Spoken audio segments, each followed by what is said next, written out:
Imaginez que vous êtes sur le point d'entrer dans une pièce secrète, le genre de pièce qui ne s'ouvre que si vous avez un mot de passe spécial. C'est comme si vous étiez invité dans un club dont personne ne connaît l'existence. Pour comprendre ce qu'il y a à l'intérieur de cette pièce, il faut avoir un regard différent, une sensibilité qui va au-delà de ce que tout le monde voit. Si vous êtes ici, c'est peut-être parce que vous avez déjà senti, au fond de vous, qu'il y a quelque chose de plus pour vous. Quelque chose que le monde ordinaire ne peut pas expliquer. Mais si ce message ne vous touche pas, s'il ne fait pas battre votre cœur un peu plus fort, ce n'est pas grave non plus. Vous pouvez retourner dans le monde extérieur, où tout semble plus simple et plus prévisible. Mais si ce que je dis a du sens, même si vous ne pouvez pas expliquer pourquoi, alors venez avec moi dans ce voyage. C'est comme une carte qui ne brille que pour ceux qui croient qu'il y a un trésor caché. 2. La bataille invisible. Pensez à un champ de bataille. Mais contrairement au film, il n'y a pas d'épée, pas d'explosion. C'est une guerre qui se déroule en silence, à l'intérieur de votre esprit et de votre cœur. C'est comme s'il y avait deux côtés en vous, l'un qui vous dit que vous pouvez, que vous êtes fait pour de grandes choses, et l'autre qui s'obstine à murmurer que vous n'y arriverez jamais. Cette deuxième face est l'ennemi auquel tout le monde est confronté, même si personne n'en parle ouvertement. Il apparaît lorsque la vie devient difficile, lorsque les choses ne se déroulent pas comme prévu. Il met des doutes dans votre tête, vous fait douter de vos talents et de vos rêves. Cela en vaut-il la peine ? Demande-t-il. Et avant que vous ne vous en rendiez compte, vous commencez à penser qu'il est plus facile d'abandonner. Mais aujourd'hui, nous allons changer la donne. L'histoire de Pierre, marcher sur l'eau. Laissez-moi vous raconter une histoire. Imaginez que vous êtes dans un bateau, au milieu d'une mer déchaînée, et que le vent souffle si fort qu'il semble qu'il va tout faire chavirer. Soudain, tu vois une silhouette qui marche sur l'eau. C'est ça, marcher sur les vagues comme si c'était la chose la plus normale au monde. C'est Jésus. Pierre, l'un des disciples de Jésus, a été rempli de courage et a dit « Si c'est vraiment toi, alors appelle-moi à marcher sur l'eau moi aussi. » Il n'a pas demandé que la tempête s'arrête, il n'a pas demandé que la mer se calme. Il voulait simplement avoir la force de la traverser, de ne pas se laisser emporter par la peur. Et Jésus a dit « Viens ». Pierre est sorti de la barque et s'est mis à marcher. Tout semblait incroyable jusqu'à ce que, pendant une seconde, il regarde les énormes vagues et sente le vent sur son visage. La peur s'est installée. En quelques secondes, il a commencé à couler. Qu'est-ce qui a changé? Le vent ne s'est pas renforcé, la tempête n'a pas empiré. Mais à l'intérieur de lui, la confiance vacillait et le doute s'insinuait. Cette histoire nous montre que souvent, lorsque nous sommes sur le point de réaliser quelque chose de grand, les difficultés augmentent. C'est alors que le doute prend le dessus. Il nous fait nous concentrer sur le problème plutôt que sur la solution, il nous fait sombrer alors que nous avions tout pour continuer. 4.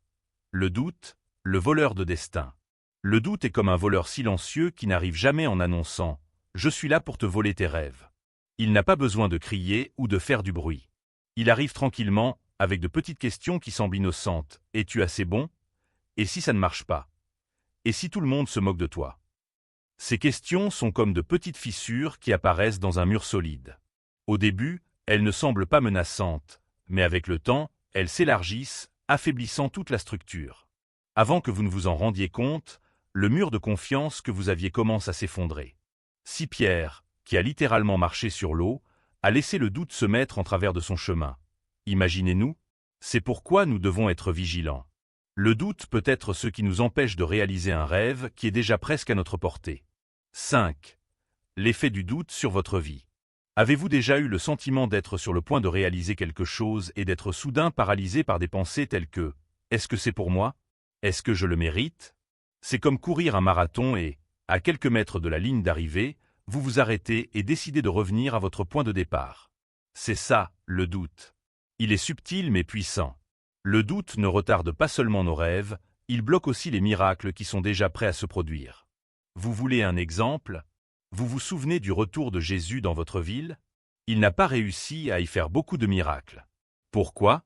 Parce que les gens ont douté de lui. Parce que les gens ont douté de lui.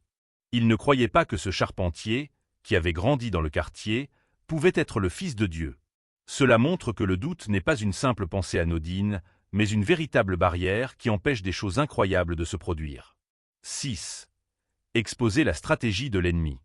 As-tu entendu parler de l'histoire d'Adam et Ève ? Ils vivaient dans le jardin d'Éden, un endroit parfait où tout était paisible et sûr. Imaginez un endroit plein de fleurs, d'arbres chargés de fruits, et un environnement où tout ce dont ils avaient besoin était déjà là, prêt à être apprécié. Il n'y avait ni tristesse, ni peur, ni douleur. Ils avaient un accès direct à Dieu et vivaient en parfaite harmonie. C'était le rêve de tout le monde. Mais un personnage est entré en scène et a tout changé, le serpent. Vous vous dites sans doute que, pour perturber un scénario aussi parfait, il a dû apparaître en faisant un grand tapage, en créant le chaos, n'est-ce pas? Mais non. Elle n'a rien fait de tout cela. Au contraire, elle est arrivée tranquillement, sans se presser. Elle n'a pas eu besoin d'attaquer par des cris ou des menaces. Elle n'a pas essayé d'arracher à Adam et Ève ce que Dieu leur avait donné. Au contraire, elle a fait quelque chose de beaucoup plus subtil et dangereux. Elle a semé le doute. Le serpent n'a posé qu'une seule question. Est-il vrai que Dieu a dit cela? Une simple phrase. Mais ce petit doute a suffi à tout déstabiliser. Voici comment cela fonctionne. Lorsque vous commencez à remettre en question quelque chose dont vous étiez sûr auparavant, c'est comme si un brouillard commençait à recouvrir la clarté de vos pensées. Ève savait ce que Dieu avait dit, mais pendant une seconde elle s'est arrêtée et a réfléchi. A-t-il vraiment dit cela? Ne me suis-je pas trompé? Me cache-t-il quelque chose? Et c'est tout. Cette graine de doute a commencé à pousser. C'est l'une des stratégies les plus anciennes et les plus efficaces de l'ennemi. Il n'essaie pas de changer les promesses que Dieu vous a faites. Il n'essaie pas de modifier les plans de Dieu. Au contraire, il essaie de vous faire abandonner. Le doute n'est pas censé être bruyant. Il s'insinue comme un murmure, une pensée vague. Et si nous ne sommes pas vigilants, il peut complètement déformer notre perception de la réalité. Pensée Y. Combien de fois avez-vous douté de vous? En pensant que vous ne pourriez pas réaliser un rêve qui vous paraissait pourtant si clair et possible? C'est comme si vous vous mettiez soudain à croire que le problème ne vient pas des circonstances qui vous entourent, mais de vous-même. Et lorsque cela se produit, vous commencez à couler, comme Pierre dans la mer, parce que vous avez perdu votre concentration. Alors, comment vaincre cette stratégie? Tout d'abord, il faut savoir reconnaître quand on est attaqué. Lorsque nous commençons à sentir que notre foi est affaiblie, que la vision que nous avions se brouille, nous devons nous arrêter et nous rappeler « cela ne vient pas de Dieu ». La deuxième chose est de fortifier notre esprit et notre cœur avec des vérités. Et c'est exactement ce dont nous allons parler maintenant. 7. 3 clés pour renforcer la foi et vaincre le doute. Lire la parole de Dieu. Imaginez que la Bible est comme un grand manuel d'instructions. Si vous voulez savoir comment fonctionne quelque chose ou comment résoudre un problème, vous vous tournez vers le manuel, n'est-ce pas? Il en va de même pour la parole de Dieu. C'est le manuel que Dieu nous a donné pour nous montrer comment il pense, comment il agit, et surtout, quelles sont les promesses qu'il a pour nous. Lorsque vous lisez la Bible, vous vous rappelez qui est votre Créateur et ce qu'il a déjà déclaré à votre sujet. C'est comme si vous remplissiez votre esprit et votre cœur d'un carburant de haute qualité qui fait fonctionner votre esprit à plein régime. Ainsi, lorsque le doute viendra chuchoter, vous aurez déjà la réponse toute prête. Fixez vos yeux sur Jésus. Imaginez une course d'obstacles. Si vous regardez chaque pierre, chaque trou dans le sol ou les difficultés qui se présentent, le risque de trébucher est énorme. Mais si vous vous concentrez sur la ligne d'arrivée et que vous gardez les yeux fixés sur le but, tout le reste commence à perdre de l'importance. Il en va de même pour la concentration sur Jésus.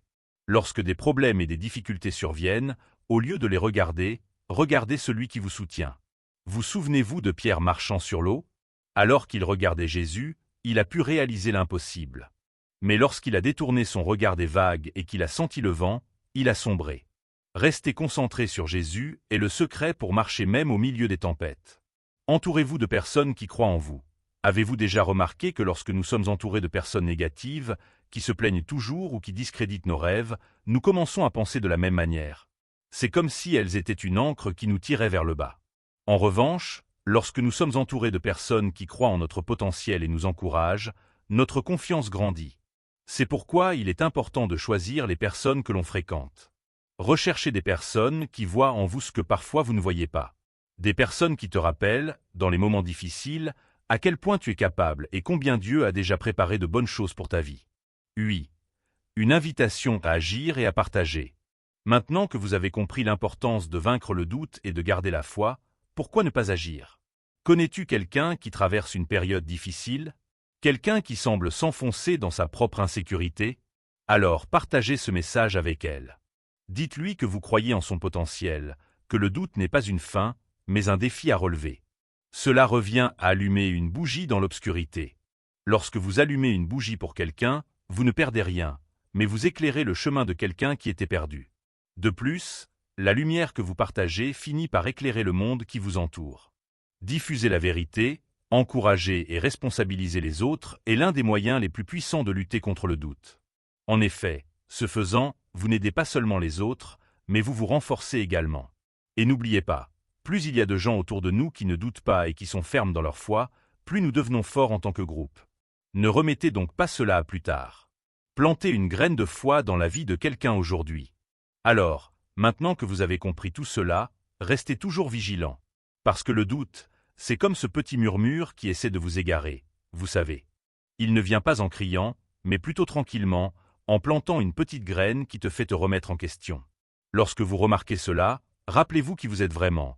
Concentrez-vous sur ce qui compte vraiment et ne laissez jamais la peur prendre le dessus sur vous. C'est comme une bataille invisible à l'intérieur de vous, mais maintenant vous savez comment la mener et la gagner. Et si ce message vous a plu, partagez-le avec quelqu'un qui a besoin de l'entendre. Parfois, nous avons juste besoin que quelqu'un allume la lumière pour voir le chemin. Continuons à gagner cette bataille intérieure ensemble, un pas après l'autre.